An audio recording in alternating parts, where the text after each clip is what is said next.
This is how you do it, Disney. This is how you achieve organic diversity in storytelling, not by race swaps, not by gender swaps, not by sexual orientation swaps, but by giving us an organically diverse story. This is the formula. That's all you need to do.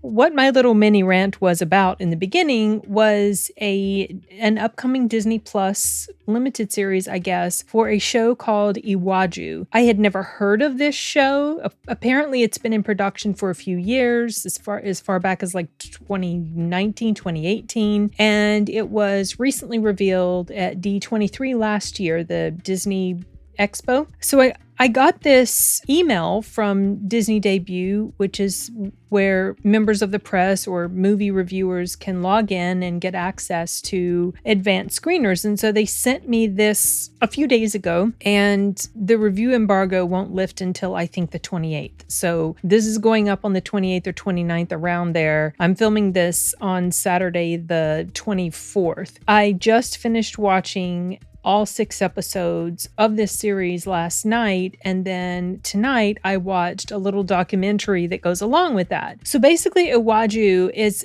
they're calling this first of its kind. I don't know if groundbreaking is the right word, but basically Disney Studios is teaming up with what's called a Pan-African comic book entertainment company called Kugali. I wrote some notes down here, and I have like their little summary of stuff that they sent me. Kugali is headed by these 3 guys. They profile the guys in the documentary, tell their stories and everything. And this story of Iwaju, it's set in futuristic Lagos, Nigeria. It's described as a coming-of-age story. It follows this little girl. Her name is Tola. She is a young girl from the wealthy island, and not from the mainland, the island, and she has a friend who works for her father. His name is Kole. He's a self-taught, sort of a tech guy. He's a young kid. He works for her father, but he also knows tech stuff. He's taught himself tech stuff. He's very smart. They both come from different worlds. He's from the mainland. She is from the island. So they have completely different life experiences. They're good friends, though. And they go on this... It's not exactly an adventure, but some stuff happens. And all of this is told in the span of a 6-episode story. Each episode, it's super short, you guys. This can be watched in less than 2 hours, because I even totaled it up. The episodes are less than 30 minutes each. Some, not counting the credits, some are as short as about 15 minutes. And I totaled it up, and the total was just under 120 minutes. But if you take away the credits and you're just talking about what's in the story, it's probably less than 110 minutes. I watched them boom, boom, boom, just like that. I honestly wasn't expecting to go through it as quickly as I did, but I had plenty of time. Was really quick watching, like I said. The process of my enjoyment of this went as follows. I started watching it, and I'm not huge into animation. I do like animation, but it's not my number one. So I started watching this, and I was like, okay, Disney sent me this thing. I'll watch it. I was like, I've never heard of this. Let's see what it's about. So I started watching it, and obviously this is something that is made for kids, but I feel like adults can enjoy it too. It's not super heavy-handed on adult-themed stuff, but there are some darker elements that go into this story. It deals with some real-life situations and dangers in the location where the story takes place. I've been asked not to talk too much about plot or character development and stuff like that, so I'm trying to remember to limit myself as to what I say. So I'm watching it, and the first episode, I started to write down just little notes about the characters. Then I also created a little con area, like I do. One of the first things I wrote in the con was that the animation was kind of bland. That's how it came across to me at first when I started watching it. Just very clean, not too much character and life to it. And things would happen like the character was supposed to be dirty, but she had no dirt on her. Her father tells her to take a bath because he'd noticed she'd done housework. For some reason, he noticed this, but there was no noticeable dirt on her. So little stuff like that. But then the second episode comes along and the animation is the same. It doesn't change, but something happened in the second episode that just hooked me. And I think it was when more is shown about the dynamic between father and daughter. There was just something, it was about midway through the second episode, and something about it that was going on in the scene made me think, well, this is actually pretty interesting. And from that point on, not that I disliked it beforehand, I just wasn't pulled into it. From then on in the second episode, I was really invested in the characters and in the story, and I really liked how the story played out. Each episode, basically, or for the most part, at least from episodes 2 through 6, tell the story of a specific character.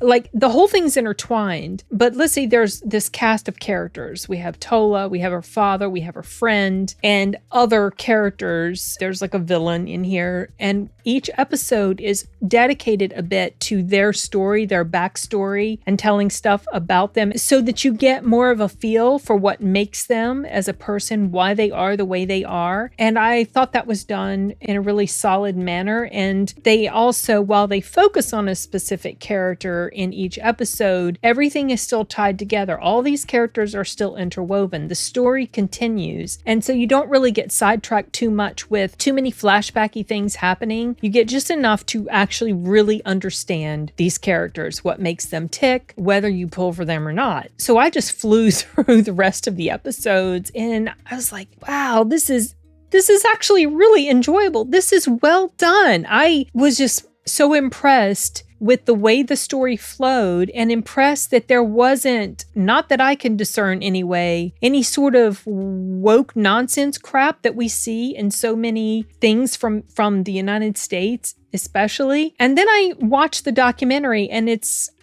I kind of can see why that didn't manage to creep its way in. I'll get into that a little bit later. But basically, this story is a really charming, engaging snapshot into this particular location in Africa. Like I said, Lagos. It's futuristic. I forgot to say that. I think I saw someone somewhere comparing this area that this story takes place in, which is a real area. It's not fictionalized, but it takes place in the future. So there are some fictionalized things happening with regard to the tech. Some high-end stuff going on. Things that everybody has dreamed about having in the future when you're stuck in traffic would be wonderful. Stuff like that. Some other things that I liked about this, the voice acting. You know, the voice acting in pretty much every Disney production or animation or whatever has always been stellar. It's been very good. Like, even as far back as, let's say, Toy Story, when I got the Spanish language dub of Toy Story for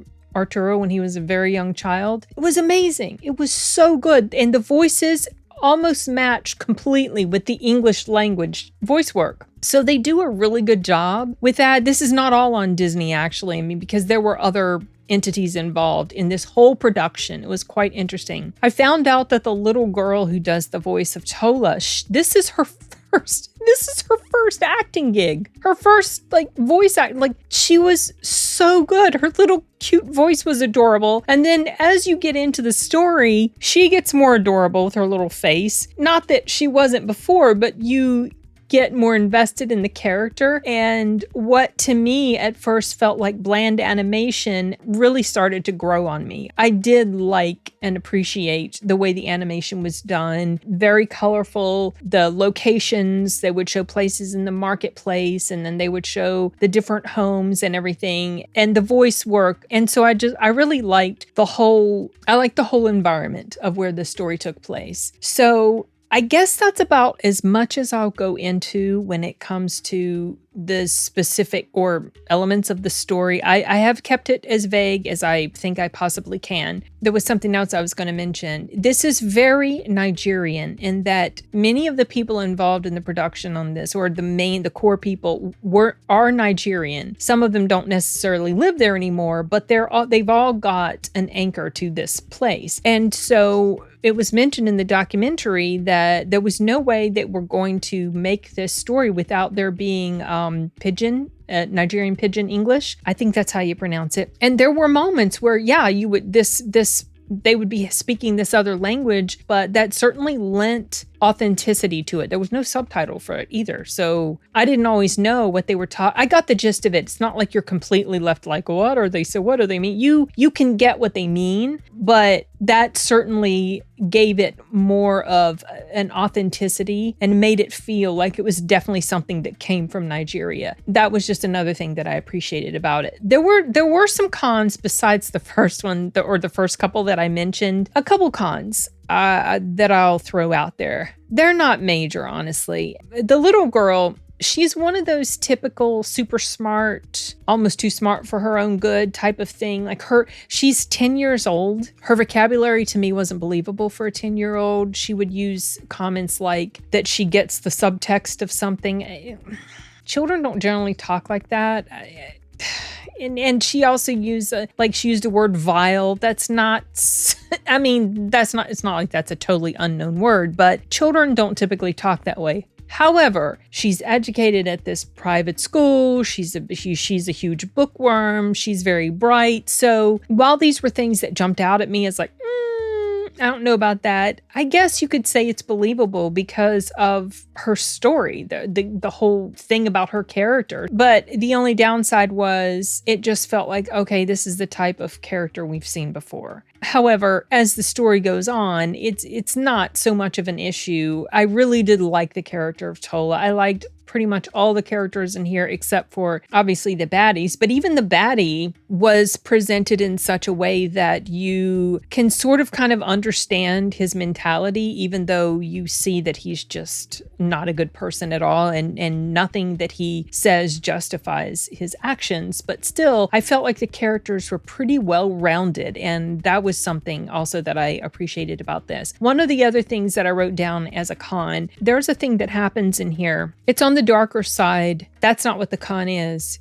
It was the setup for how this thing happened. The way certain characters got to a particular place for this thing to happen felt like it was a bit weak. It didn't come across as something that would have really been able to happen given what we know about the characters. And that's super vague. And maybe in the comments after this review goes up, I'll go into detail if you're curious at all. But it just doesn't seem like it's something that could have realistically happened, even though it needed to happen because that's part of the whole story. But the setup, it didn't ring as authentic to me as I would have liked it to. Going into now the documentary, because they gave me all of the episodes of Iwaju. Then they also gave me access to a documentary called Iwaju A Day Ahead. The documentary was a little bit over an hour long, about an hour and 10 minutes or so, almost as long as the whole show itself. But it was fascinating because something I really enjoy is to watch behind the scenes stuff. I'm assuming this documentary will be available on Disney Plus when Iwaju premieres. If it's available to you, which I'm pretty sure it will be, and you like to watch behind the scenes making of sort of things, I highly recommend checking this out. I found it pretty fascinating. It was a documentary that you could tell had been put together over the years because they had footage. I caught footage going back as far as 2019 when the composer was working on the score and it was showing him watching it, and I saw the date. It was December of 2019, just before the world ended. I had no idea how long this had been in production. I know that animated stories do take a while. This one took, they said it had been close to 4 years from the time it started. They told the story of how the Disney, I can't remember the Disney lady's name. Gosh, I thought her last name was Lee, but I can't remember. I cannot remember, sorry. How she was reading this article about these filmmakers or this entertainment company in Nigeria saying that they were going to kick Disney's ass. They weren't being disrespectful, but they were basically presenting their case that we are going to be a a competitor to Disney. We're going to show that we can do this thing. So then some Disney exec sees this article and she starts the connection, starts the communication between Disney and this company. So that's how it got started. Disney collaborated with this company to tell this story. We get taken on this journey of how this story came to be. We are introduced to each person, each of the three main characters. Oh my gosh, like I'm talking about a story. Each of the three main people that are part of this company, and the people that they worked with at Disney to come up with these stories. They would have these collaboration sessions. The story was written. So a good portion, if not most of the story, the actual storyline itself, like I think the people from the Nigerian company came up with the characters and the whole setting and all of that. But then there was a girl who wrote the story. Gosh, I wrote her name down. I can't remember her name now. Halima or whatever. I can't remember. She's worked on a bunch of different Disney things. So she was writing this story and they would have these back and forth sort of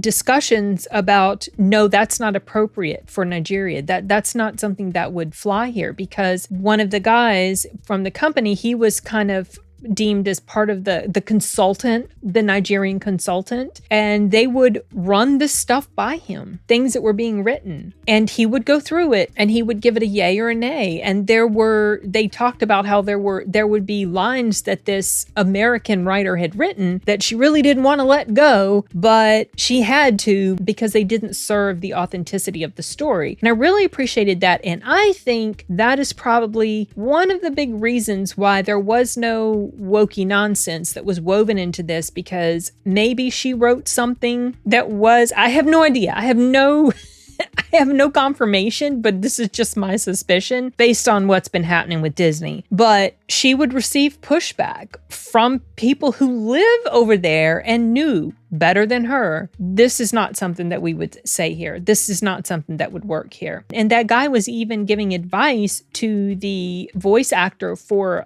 Tola's friend, giving advice to him. Look, if they're having you say this line and you just know this is not right, feel free to say something. Basically, speak up, say, no, this isn't how we would say it at all. And I found that really interesting, very fascinating. And Disney, to its credit, did seem to be trying really hard to make this as authentic as possible and not put too much of their, our American lens into the story, so that it felt like something that came from Nigeria. And I felt like they did a really solid job in that department. As down as I've been on Disney, and I have been down on Disney, I really don't like Disney in general. I'm willing to acknowledge when they've done a decent job. And to me, they did a really solid job in here. It's mostly because they were just willing to listen to people who knew better. Consequently, we were given this really interesting, lovely story. And the actors, they were all from the area, Nigeria. In the documentary, they do go through, in addition to going through the stories or the backgrounds of the three men that were involved in the company from Nigeria, they also highlighted a little bit two of the voice actors, the voice actor of Tola and the voice actor of her friend. I think his name was Kole. I think his character's name was Kole. If I had any con to say about the documentary, it would be that I really wish they had explored some of the other voice actors as well, because there were other major characters. There was the bad guy, there was Tola's father, Kole's mother, she's more of a side character, but I really would have liked to have seen them go into depth a little bit more into those other two characters. Badu, I think was the Badu, or oh gosh, I can't remember the bad guy's name. Anyway, him and Tola's father, I would have liked to have seen more about them, because something I found interesting, they were showing videos of the different voice actors, and the guy who I think did the voice of the bad guy, he actually looked like the character. I found that pretty interesting. Getting back to what I was saying about Disney, not trying to just kind of overwhelm the storytelling process. The guy who was the consultant, I believe he was the guy, he said that he didn't want this to feel like something that was written by Americans who just consulted Nigerians here and there. He wanted it to be authentically Nigerian, and it did feel like it was. And I believe he was also the guy who said, I think it was him, said something about how that most of what you find about Africa or see about Africa or hear about Africa, like in stories or movies or whatever, it's being told by non-Africans.